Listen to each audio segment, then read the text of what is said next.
Hey, Guide. I've always wondered how spiders spin their webs. Like, do they really make those sticky threads to catch flies and bugs? It seems kind of magical, but I bet there's science behind it. Oh, it's definitely science, not magic, kiddo. Spiders are like tiny engineers with built-in tools. Imagine if you had a backpack that could squirt out string whenever you needed it. That's sort of what spiders have. But let's start with the basics, how they even produce those threads. What do you think is going on inside a spider's body to make that happen? Maybe they eat something special and it turns into thread? Or do they have little machines in there?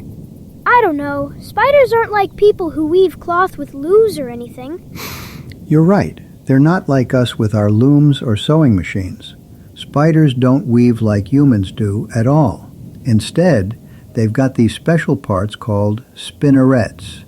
Think of them as tiny nozzles on the back of their abdomen, which is the spider's belly area. These spinnerets squeeze out a liquid that's made of proteins, kind of like a gooey syrup. And get this, as soon as that liquid hits the air, it hardens into a super strong thread. It's not magic, it's chemistry. The spider's body has silk glands inside the abdomen that produce this protein fluid, almost like factories churning out the raw material. Whoa, spinnerets? That's a cool word.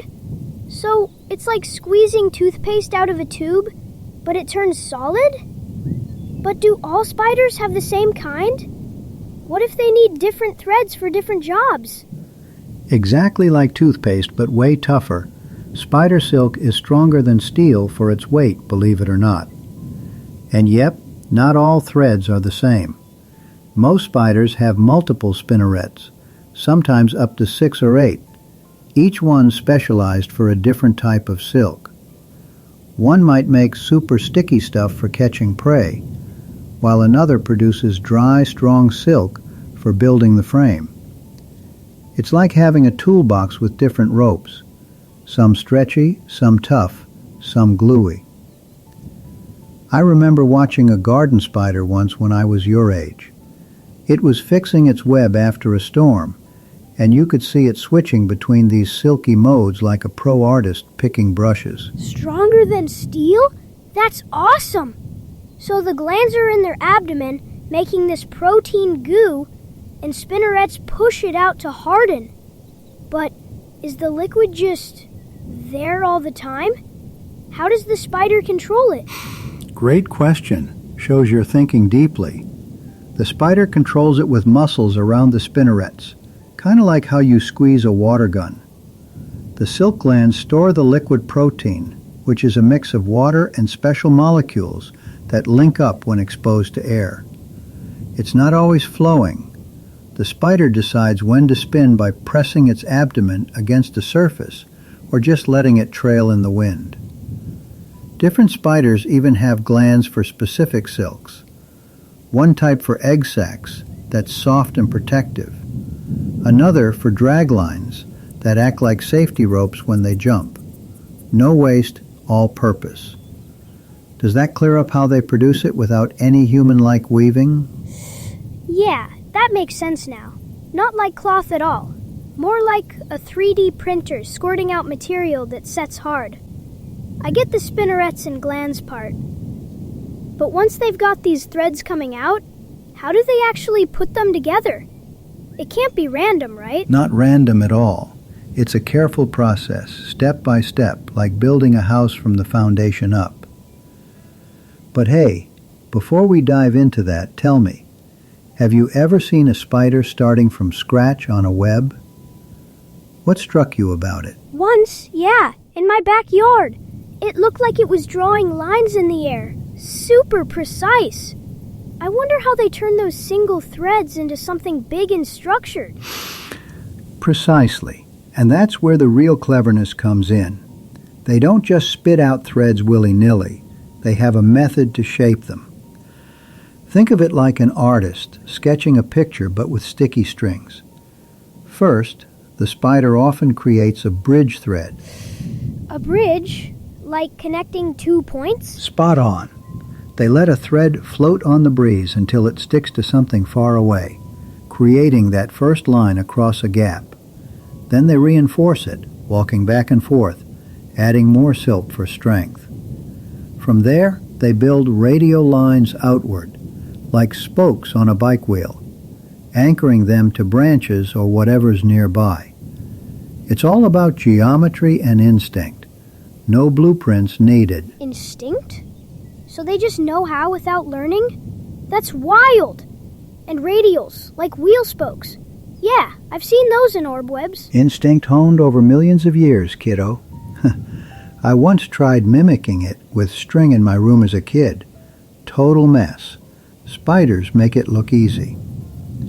After the radials, they add a spiral, starting from the outside and working in, using that sticky silk from specific spinnerets to make the catching part. Okay, so bridge, then radials, then spiral. But why a spiral? Does it help catch more bugs? The spiral maximizes the catching area while keeping the web light and efficient.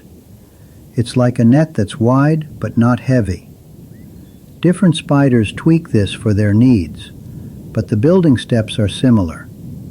Ever wonder why not all webs are the same shape, though? Yeah, I have wondered that.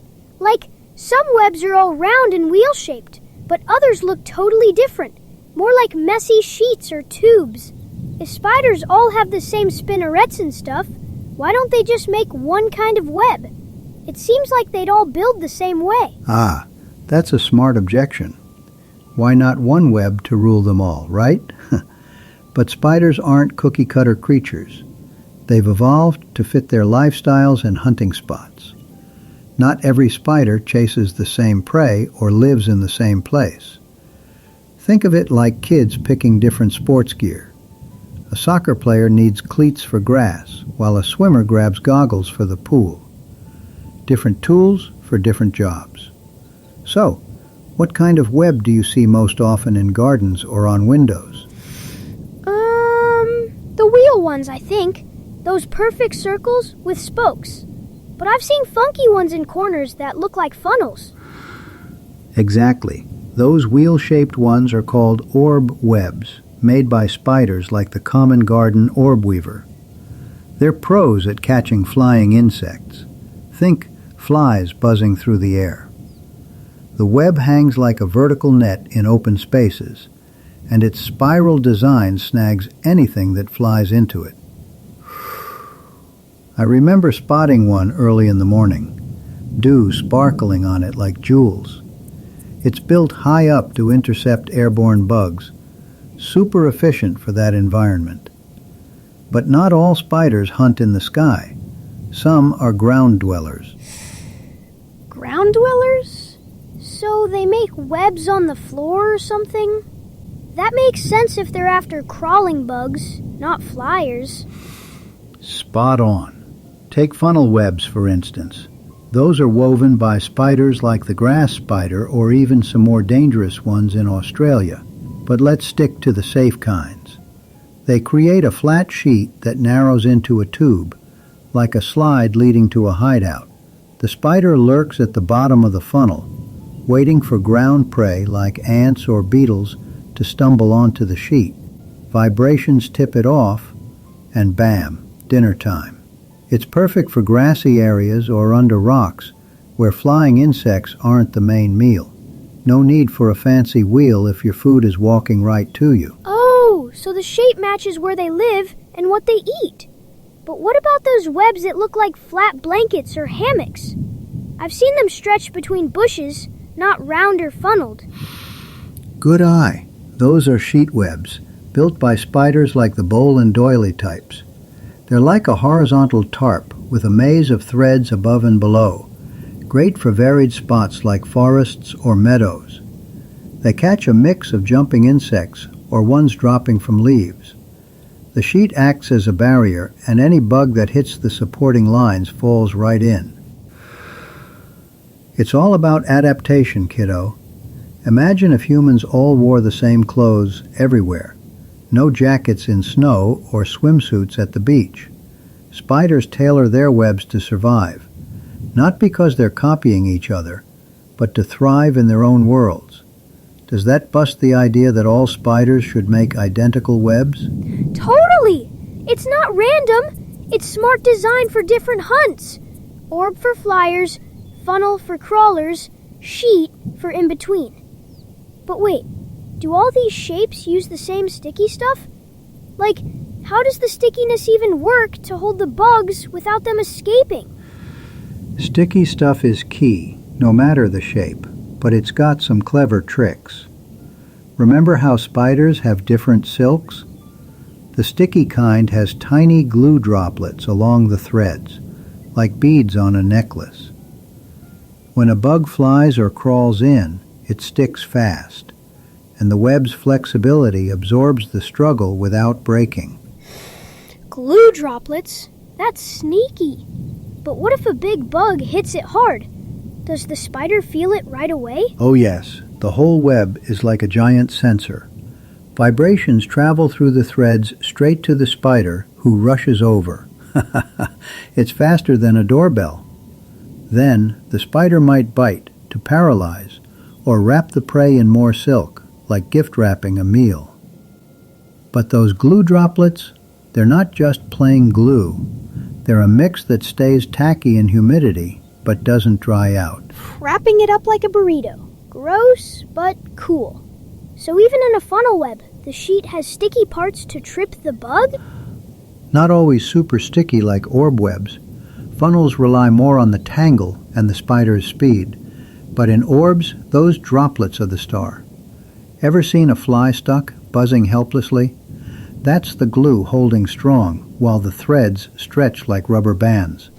Yeah, I've watched that. Feels bad for the fly, but wow for the spider. Does the stickiness work the same on all bugs, or do some slip away? Most get trapped, but clever ones like moths with scaly wings might shed scales and escape. Spiders counter that by repairing or eating old silk to recycle. It's an ongoing battle. Speaking of repairs, that brings up something interesting. What happens when a web gets torn by wind or a big catch?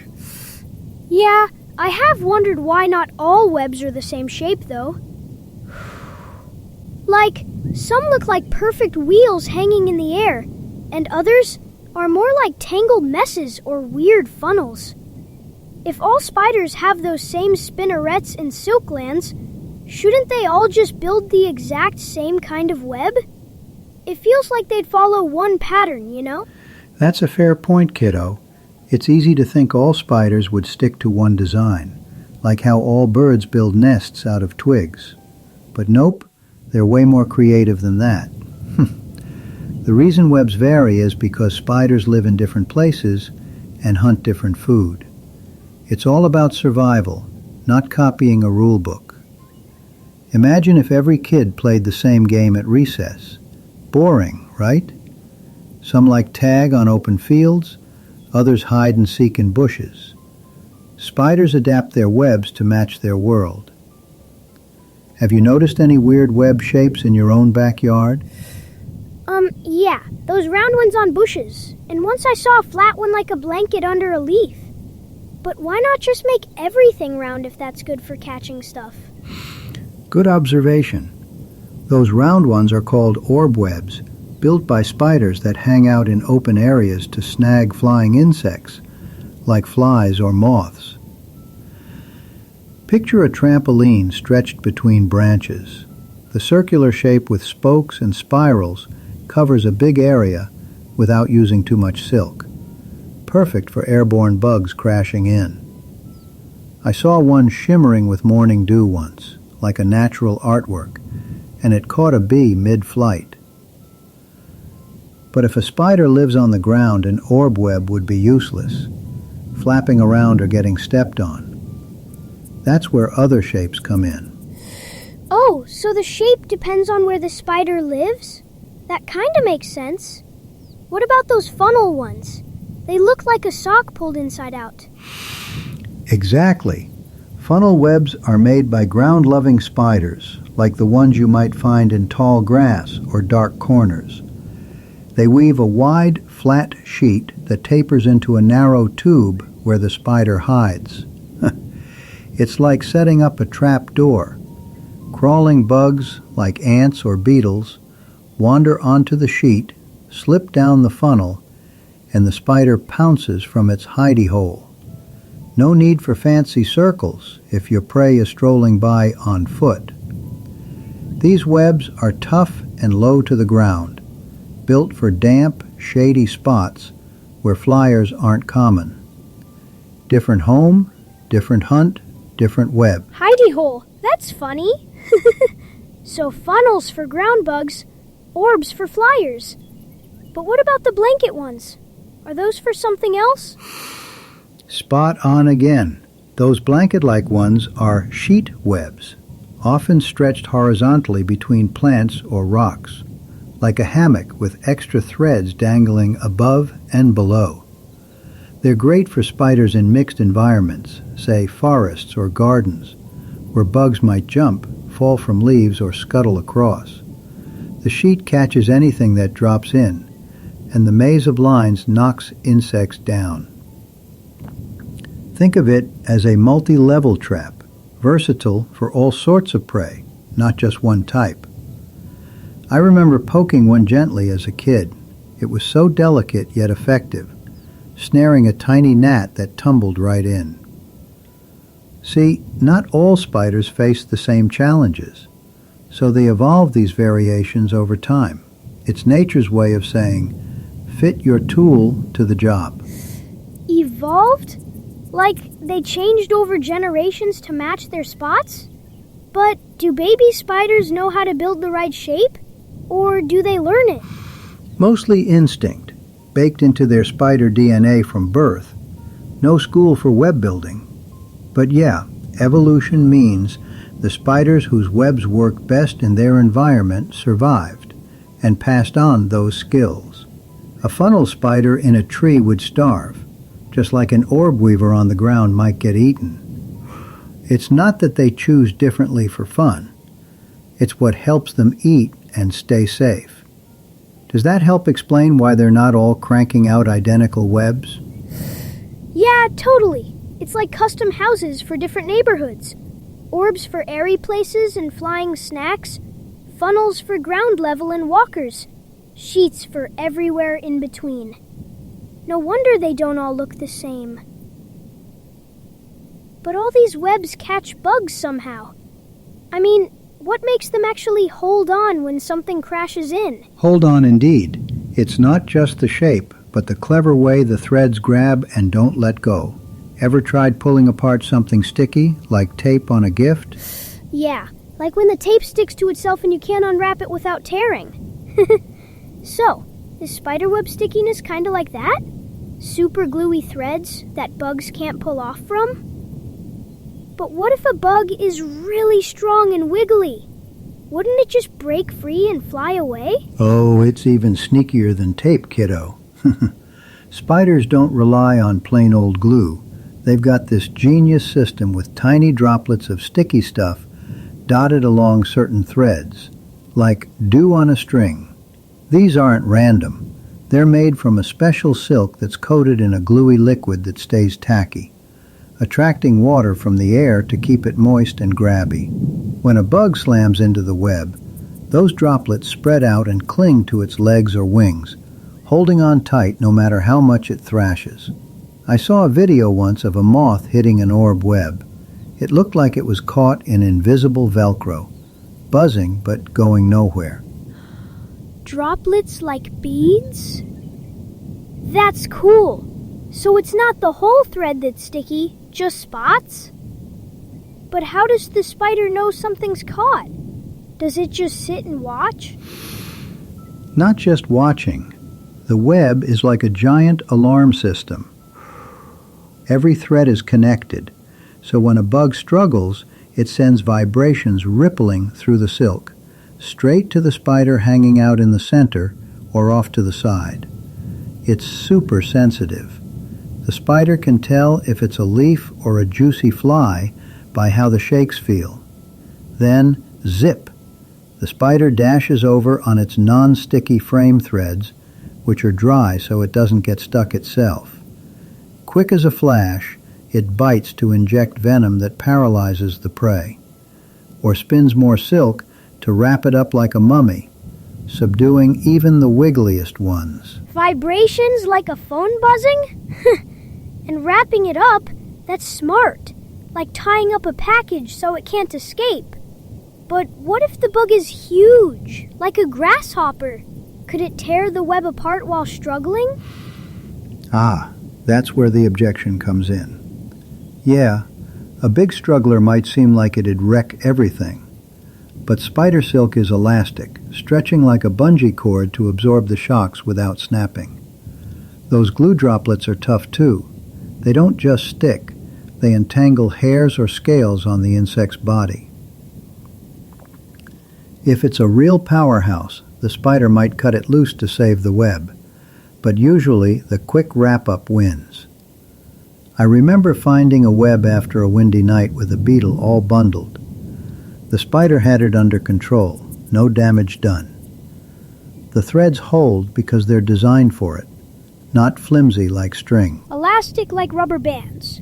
Okay, that explains why it doesn't break easy. So the vibrations alert, glue grabs, and wrapping finishes it. But what happens if something does damage the web? Like rain or a bird flying through? Does the spider give up? Nope. Spiders are resilient little builders.